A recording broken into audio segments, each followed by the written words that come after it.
Tomorrow marks the second 4th of July since the mass shooting at the Highland Park Parade.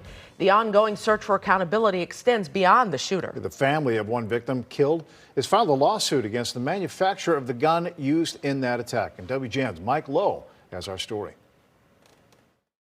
In the never-ending search for a solution to the problem of mass shootings, victims and their families, upset with inaction from Congress, are turning to civil litigation and the potential of financial penalties as a way to pressure gun makers to stop selling semi-automatic weapons. In the 2 years since Eduardo Uvaldo was killed with 6 others in the Highland Park Parade shooting, it's been hard. You think it gets easier as time goes, but it doesn't.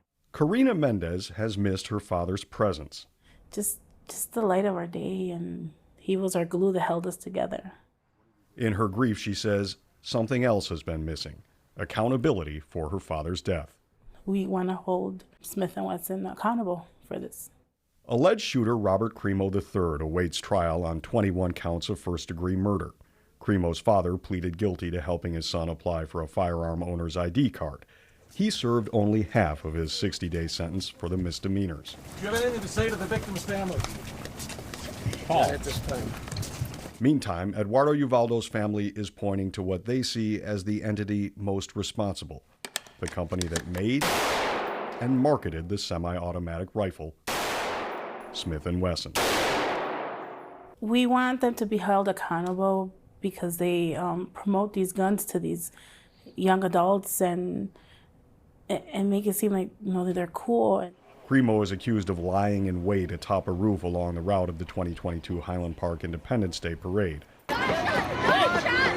unleashing a barrage of bullets from his M&P 15, an AR-style rifle, killing 7 and injuring nearly 50 others. What have these weapons done to your family? They destroyed our family, you know. It was my father-in-law. Brian Hogan was at the parade with Uvaldo as the 69-year-old grandfather was shot in the head. We want Smith & Wesson to be accountable for these weapons that they're producing. In a lawsuit filed by the family on Friday in Lake County, lawyers argue long before the Highland Park shooter fired, Smith & Wesson knew that their M&P 15 was preferred by mass shooters. Experience more adrenaline. M&P by Smith & Wesson. And the suit alleges that Smith & Wesson broke Illinois state consumer protection law by promoting the lethal and criminal use of the weapon in ads mimicking the aesthetic of the first-person shooter video games meant to appeal to people like Crimo. The lawsuit points out the similarities in a side-by-side comparison of the Smith & Wesson M&P 15 Experience advertisement and the popular first-person shooter video game Call of Duty. The filing outlines how the 172-year-old firearm manufacturer targeted young people using ads on Instagram, Facebook, Twitter, and YouTube. In a written statement, Smith & Wesson's CEO said, "Some now seek to prohibit firearm manufacturers and supporters of the Second Amendment from advertising products in a manner designed to remind law-abiding citizens that they have a constitutional right to bear arms, attempting to shift the blame to Smith & Wesson, other firearm manufacturers, and law-abiding gun owners.